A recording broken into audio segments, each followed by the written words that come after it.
All right, fun little 1v1 here. No, the mod. Okay, we'll deal with this for now. Sorry, I was just saying, I mean, I will say he looks really cool. This is just a regular scout, guys. Just a regular scout. This is a mod that I unlocked, and it changed my graphic for scouts, which we might see a lot more scouts in this game, so apologies for any possible confusion.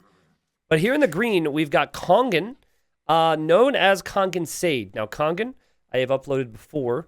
Kongan tends to be a very aggressive player, but he can play more meta as well. He's a player from Denmark who was gone for a couple months. Nice to see him back. There was a span where I was playing him all the time. Nice to see him back in action, and apparently he's doing really good. Well into the top 100. And then you've got C. Soleil.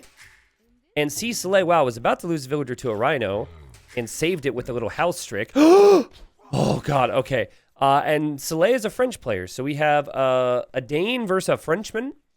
And it should be a nice little matchup here. Ethiopians versus Turks on Arabia.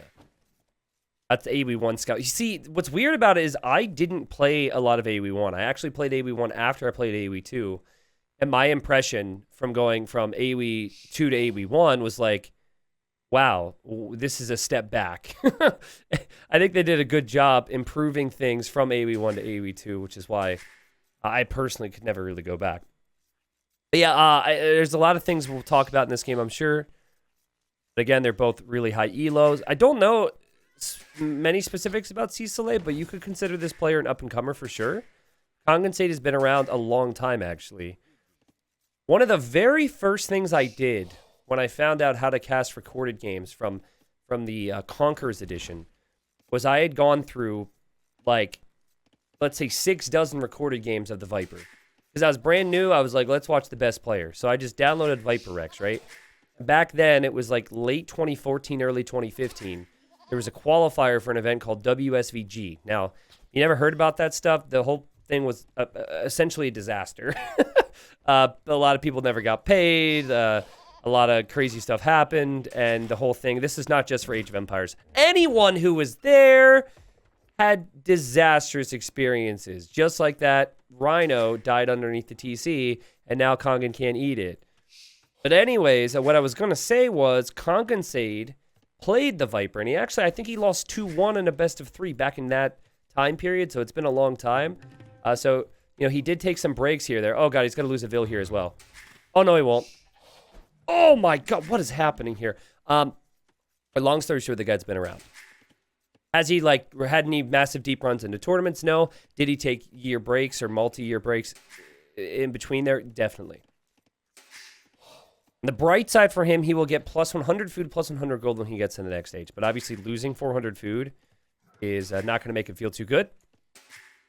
I'm currently building up for what I believe will be something like archers. And actually, if you look at this map, it's really good for archers. Easy wall here, easy wall this way. And the berries would be the only thing that is exposed.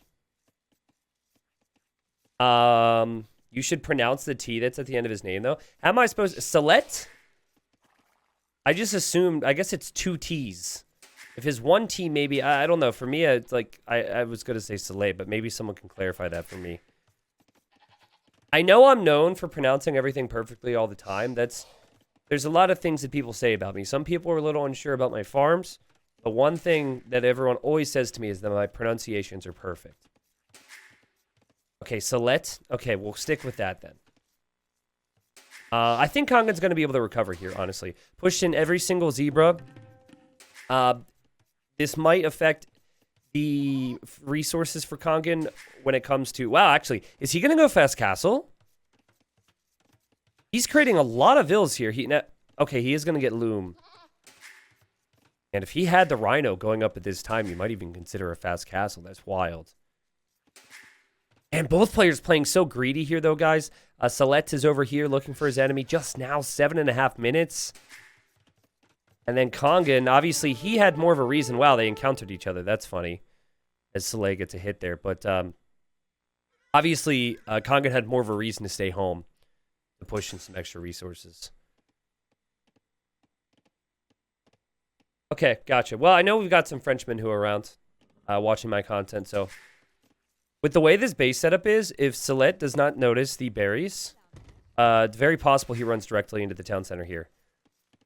We're going to see militia here for Kongan. So this is going to be man-at-arm archers, which is what Ethiopians are known to be really good at.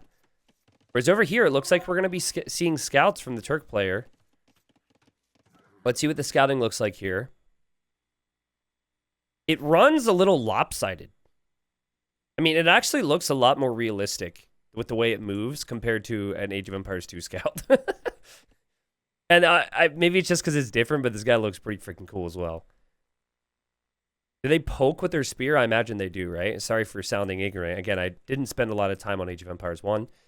Did not like it, but that's just because I went backwards in order. You'll notice he did not scout his opponent's barracks. That is like Age of Empires 2 101 at this level. Getting the scouting down, and we're going to see a stable opening. Kongan, all things considered, should be okay. Is going to see the stable now. We'll also see a house wall. And is probably going to have to maneuver around this way. But his opponent has brought the scout home to maybe try and hit that scout because it's a little bit weaker than his after the early hit. But does not know this is coming. So if you knew it was coming, you would get some small walls down. So this is just going to come down to pure speed and reaction time. Now, Kongan, you do not want to bring the scout to your militia here. In my opinion, this is a mistake. Now your opponent knows. And so his whole plan to full wall is going to be abandoned most likely. And we'll see more scouts out here for red. Yeah, the scouts are going to look like that for this game. Hopefully you guys enjoy the change. Got a couple houses here. Kongan obviously still going to have a lot of control though. And the walls are very delayed here for Salet. Can run away to the TC. These villagers can still be protected. Lots of houses are going up, so that's good for the long term. The farming eco isn't looking that good, though, and something you always want to deny from someone who's going scouts is their berries.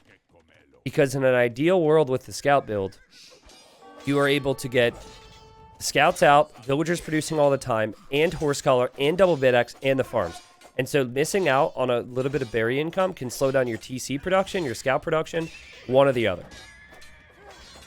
Now, this is smart from Salet. So what he's expecting is a spearman archer follow-up. And so when you've got 4 scouts, they can take 2 archers, 1 spearman. So we'll see if Kongan is aware. Kongan doesn't know how many scouts are out. He's thinking spears are good to mix in with his archers, but he's going to be found out here. And, I mean, we'll see, though. Soleil, I mean, he hasn't seen anything yet. So he's still being patient until he gets his walls down, expecting something. Eventually, he might run in here and deal with this, too. Blacksmith as well for Kongan. Now, Turk scouts do have additional pierce armor. So they have +1 pierce armor, which means they take less damage from the archers. And here go the scouts. Scouts are going to take the fight. And Soleil sees this now, and very well played. Very well played. I really think that Soleil has played this well. In the end, though, I do think Kongan did him a couple favors. This villager is 2 hits away from death. That scout shouldn't be able to do it. These scouts here, they're probably pretty happy with their situation. The farming eco is looking good for Soleil. Gold is very exposed on the front, though, so I would recommend taking this one. And for Kongan, you probably just want to back up now. And if you're moving out, you probably want to have more spearmen. Yeah, just if you want to remind me to remove the mod, that'd be great. We could also play this fun little game called Let's See How Long It Takes Me to Remember. All right, now food eco is also looking very good for Kongan. It's not common to ever see horse color with man-at-arms, so I wouldn't worry about that. You normally get that a bit later in the game. The scouts are going to struggle to find damage, but they are going to find this guy here. There's a spearman, though, so it's debatable on if Salet wants to engage there. I think ideally those scouts would have actually engaged against the 2 archers and the spearman first, instead of engaging against this, but it's obviously very tricky because based on what we saw, it's completely understandable how he played it. The Turks cannot get elite skirmisher, they cannot get pikemen, so basically they have problems if their gold units aren't working. This wood line for now gets denied. And Kongan will know there's gold back here. He does not know about the other wood line, but could range that as well. Or you could just be super annoying and range the farms. Ooh, oh, Salet is also focusing down the spearmen. That's awesome. Those are some really good hits there. Meanwhile, there's spearmen here. And Silet's probably going to consider running through. Like, you can run underneath the town center pretty easily with these scouts. Like, running along the side. You will take damage. But nah, it looks like he's deciding against it because he sees the spearmen and his opponent's paying close attention. And the Ethiopian player, despite not having the best KD, despite shooting down that boar or rhino at the start, is in a really nice position heading towards Castle Age. This is always the most awkward point. Oh, God.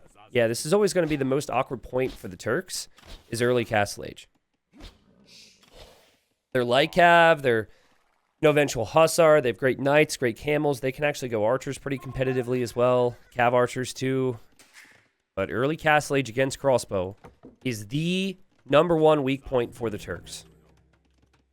Red's going to try and get away with something, though, which is going to make this really fascinating. So, we have the second range for Kongan. So this is going to be more and more archers, right? But because the Turks get light cav for free, after you click up to Castle Age, you could make another stable, and you could continue to make scouts. Again, you get that extra pierce armor. But Ethiopians get pikemen for free. So I think what you should be doing if you're Kongan is you should probably be making more spears as well as the archers.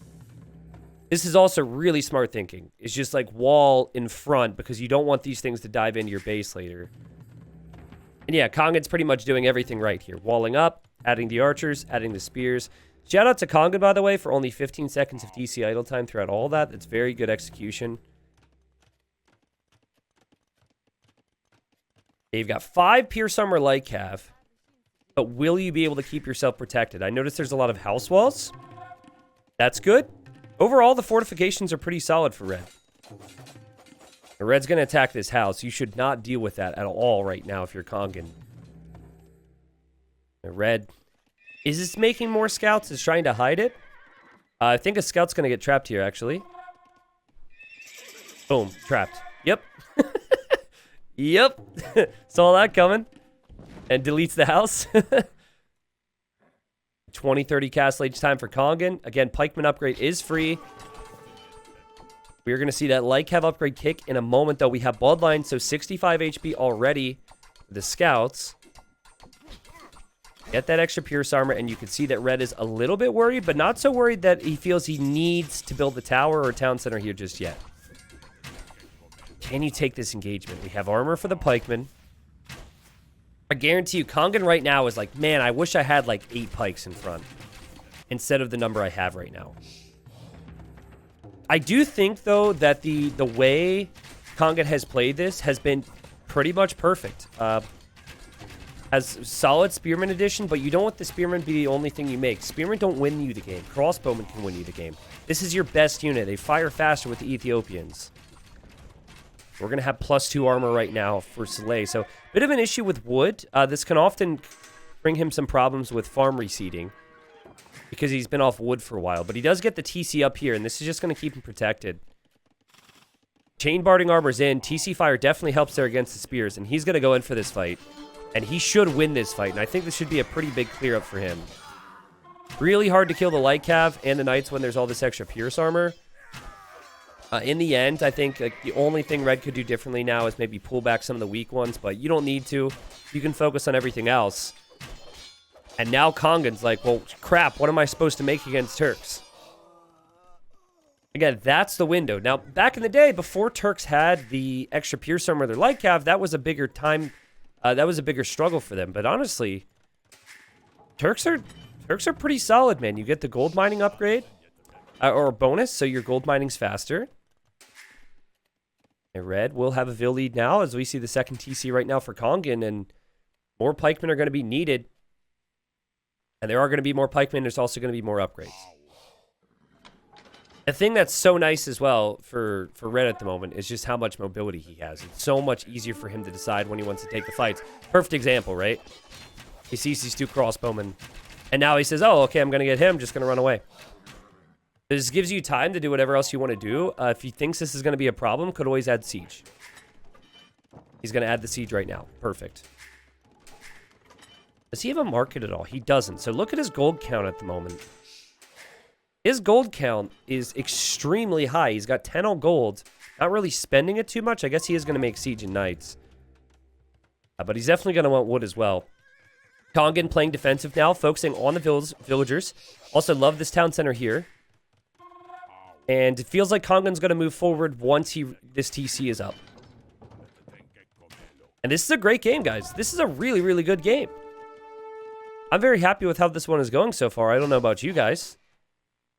Squires now for the pikemen. They're just a little bit faster. Good upgrade. Still only 6 of them. But to produce villagers out of 3 town centers and also make pikemen is difficult. It's actually much easier to boom while making just crossbows than it is to mix in the pikes. TC's going to be up. Red's still doing a little loop-de-loop all the time. Red's going to come forward with more knights. Red's still 2 TCs. Is going to have a scorpion and a mangonel. And this would be a really good hill to push from, but there's a large green army now. By the way, these colors make me think of Christmas. I don't know about you guys. So what you'll see in these positions a lot when players are floating gold, especially green at the moment, is they're going to pull the villagers off of gold to be the next farmers. So that's definitely something, it might be what he's thinking about here. It's just like a really quick way to sort out an eco imbalance is place the villagers on farms that you have too much of already. Yeah, you're seeing that there. Oh man, the pikemen take an engagement. It's actually a pretty good engagement for the pikemen initially. But again, we're seeing the importance of all that pierce armor. Most of the light cav were cleared out. It's still a big ball of crossbowmen right now for Kongan, who's now going to drop a monastery, hoping to get a couple conversions on knights, and those knights can then take out the siege. 2 TCs for Civs, which is awesome. And it's like constant production of siege, constant production of knights. Now we have ballistics for these crossbowmen, so they're not going to miss as many shots. You might sometimes you'll see players decide on their own siege workshop. And yeah, there's the siege workshop. Oh god. Oh man, this does not look too good. There's going to be another shot. It's a big shot as well. Plus the scorpions and the knights will engage. It is Ethiopian crossbows. You will have ballistics. But this is looking so much better for red after that engagement. Like, what was it, like 35 military versus 20? And now it's 20 versus 16. Ballistics is in, though. And, again, we're going to have monk siege here, so still things could swing. Would you add a monastery as green or too many light cav? No, I think everything that Kongan has done has been the correct play. I think Saled has played really well. The only thing with Kongan is could have had more pikemen initially. And could have maybe had a slightly better economy, but I mean, I don't think there have been many strategic errors from either player here. I think this has been a great high-level game. A lot of this is going to come down to the execution. And you're going to see these crossbows start to do a little bit more damage. And the knights now have to question if they ever want to move in when there's going to be monks out. Like this here could change things. It gets deleted, so it doesn't get converted. But now there's a monk here going for a conversion. And if the scorpions stop to hit the monk, the scorpions will die. Oh! Light Cat picks off the monk. Beautiful. Yeah, this is a really good game. These guys are sick players, man. You could tell Red had his gather point set forward there, and now he gives up a knight. And now suddenly the siege defense becomes more questionable. Red is going to have to shift into more defensive outlook. And it's going to be Kongan pushing forward. Again, like, I know the KD says what it says. I know there's been a couple different instances I could harp on more. But truthfully, I feel like the timing on everything from these players is right. Red Siege Edition was perfect. The additional light cav was perfect. The crossbow with pikemen, all that's been awesome. This is just a great game. Now, this is a really awkward position to push into if you're green. And oh my god, what happened? I think there was a misclick. I honestly think there was a control group misclick where he tried to click his other group forward. It was painful. It's a little unlike Kongan. You know, he doesn't normally have those micro mistakes. But yeah, I mean, for red, you want to build up that Night Mass even more. And I would definitely feel like the longer this goes on without green doing significant damages to red, it's going to be much better for the Turk player. Oh, we've got some quick walls here from Kongan, but there's a hole! This could be the beginning of the end here for Kongan. I actually have to go back and see exactly what happened there. I think there's a hole here, and I think red just took a chance and dove in. Obviously, this army could be cleared in theory, but there's still, like, only some monks and a few crossbows on the way to deal with this. And what this normally does is, as green's looking at that, red has the opportunity to get big shots here. Yeah, it's exactly what we're seeing. And so this just leads to red having a bill lead and then clears up everything here, and we might even see the GG call, depending on how stubborn Kongan wants to be at the moment. And that was the GG play. And then the full night production will take the whole map. Red's got a pretty big lead. Crossbow mass obviously being rebuilt right now by Kongan. I think the last thing that he tries is he tries to get to the Imperial Age. Because if he can get to the Imperial Age faster, that's his way back into the game. And he does have the buildings. He just needs the resources right now. Monks get conversions. He's going to have quite a few knights, I believe. I guess he doesn't have any in his base. Having those knights is really good. I think he should even micro them a little bit more here. Yeah, like second, or sorry, I guess I should say third and fourth archer range here. And then a market to buy yourself up to imp is your way back into this game. And it's similar to what we had said before, right? Like, red's got a massive boom, but early Imperial Age could be an issue for red against Arbalest. The knights aren't cutting it. And green actually still has a pretty solid military number here. Better micro than we saw before. Pikeman going down to the TC, which I'm not the biggest fan of. And he's going to have to back away now again. And life gets awkward.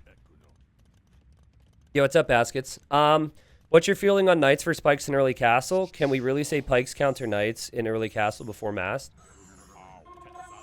It depends. Like, it's very situational. Red's going to come forward to try and finish this game. He's had 13 villagers on stone. Obviously, a castle here could end it. Green is on the way to imp. Yeah, it's all very situational. In theory, anything that's slow it can't necessarily be considered a counter, right? Because the knight player can always decide when to take the fights. And oh my god, this is really good defense. This is amazing defense from Kongan, but it's also the perfect amount of villagers from red. I guess this is a situation where if he sends 5 villagers, maybe he has a problem. 10 villagers, maybe he has a problem. This is going to go up.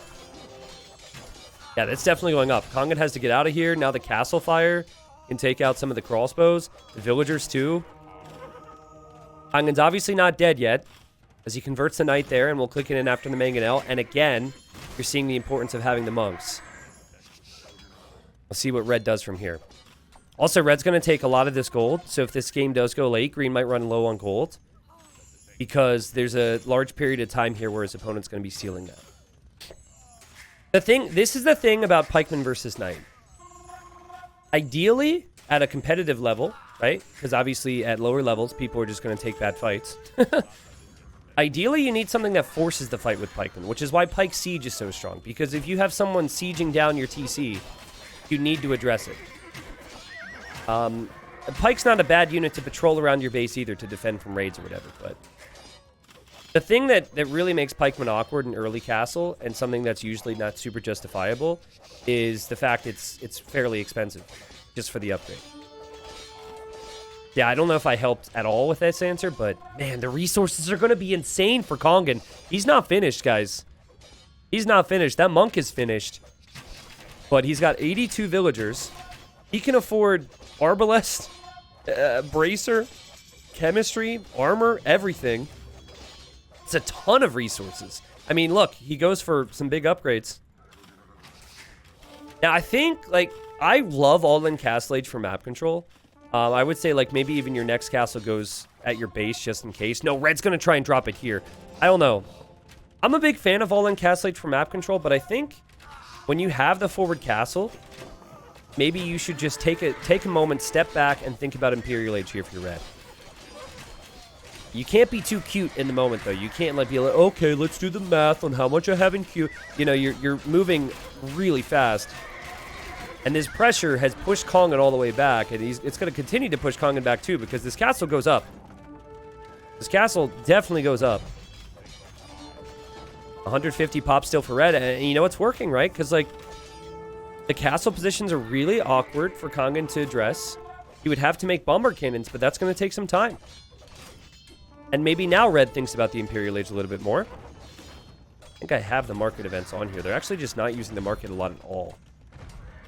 It's really crazy, actually. The fact that we haven't seen a market. There's a market now for red.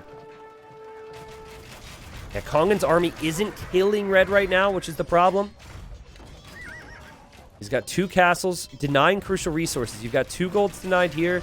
You've got the stone denied here. And we're going to have even a gold denied. This is a neutral gold, but even a gold denied over here as red goes for another one. Yeah, honestly, I just go straight Lycav. And then any gold you have, you spend on siege.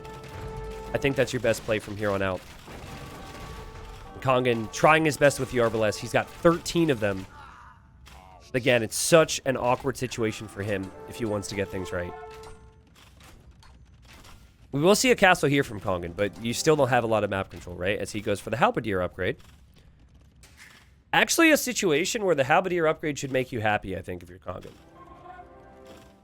Not Kongan, Salet. Because, again, back to the conversation we had before, it's just like, he's not pushing you with that, right? He's not going to win the game with that. You still probably need a combination of, like, Arbalest and Halb. So your opponent's teched into trash. You've got some great options, like maybe cavalry archers later. Just pick them apart at the sides is what I would suggest from here.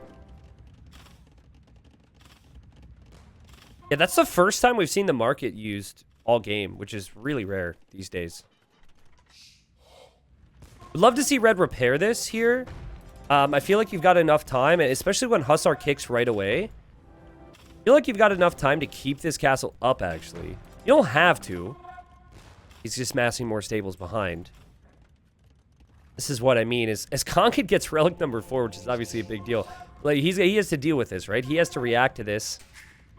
And then the best players are just going to switch to the other side at the same time. Yeah, there's no way you stop yourself from getting raided to death here. It's tough. Like, you also have to push. So you have to, like, kind of just garrison your TCs. And hope for the best. Hussar will be in 5 seconds. These things are going to loop over now. And obviously there are Halbs out there, but that instant Hussar upgrade's no joke. Look at the gold count for red here. This is so good. Gets the Imperial Age armor upgrade. Guys, that lag there. Like, did you see that stutter? That seems very similar to the lag I was experiencing when I was playing yesterday. But I actually played a game before the stream here today, and I was still experiencing it. It's very weird. I think it might be internet related, but the fact it doesn't... like, my internet, normally if I have issues, means I can't stream. So I don't know. Very satisfying position for red to be in right now. As green put out the fires in 2 spots, but not the 3rd. Still, Hussars are going to find value anywhere you look. And then you just go for 1 big ball, and your next ball masses and goes to engage against this. And you don't even need to worry about losing a full thing of Hussars. Doesn't have to look good. In a closer game, as you're taking engagements, you're teching into a gold unit like Cav Archer here. He's actually going to lose all of his forward castles, except for this one, of course. Yeah, it looks like he's going to try and get the Cav Archers out, but I don't think it's going to be needed. You think Green's initial aggression was his mistake? Well, we can look back at it. I disagree. As I said, like, you have really good timing because the Turks don't get elite skirm. I think if he had 5 more pikemen in the initial fight, I think it goes a lot better for him. Really hard to question, like, that aggression is a mistake, because if you sit back with a crossbow civilization, the player making knights and Lycav is just going to run circles around you, which you don't want. So I would disagree. But yeah, Kongan's got 50 vills now. He's just probably producing where he can and patrolling. And he says, GG, well played. Yeah, double blacksmith's worth it for red. I think he did that, right? Blacksmith there, blacksmith there. Yeah, it looks like he did that. But again, like, he is in such a good spot there. He didn't even need the follow-up. I think he was completely fine regardless there. Yeah, that was a really close game. It's weird. I don't think that pikemen are necessarily good enough to make the difference. And if you're only making archers as Ethiopians, I think you just need a lot of them. Because that extra scout play is epic. Like, I tried this the other day against Turks. Now, granted, my game was lagging every minute. And it was Dravidian, so it's different. But, like, I went pikeman crossbow. Still didn't feel like pikemen were necessarily strong enough against like Knight Lightcav. Especially if they had siege. They had siege, then suddenly you're going to have some big problems. But again, I think Ethiopians have their window, and I think early feudal is actually that window that Kongan could have taken advantage of. And he wasn't able to get into red space before red got walled. And truthfully, I think it was because of he showed the fact he had man-at-arms. His opponent didn't actually know it. But to save his scout, he brought the opponent's scout to the man-at-arms, and then Sisley or Salet knew what to do. Anyways, GG there, obviously. Salet played super well there. His eco is awesome. That was awesome.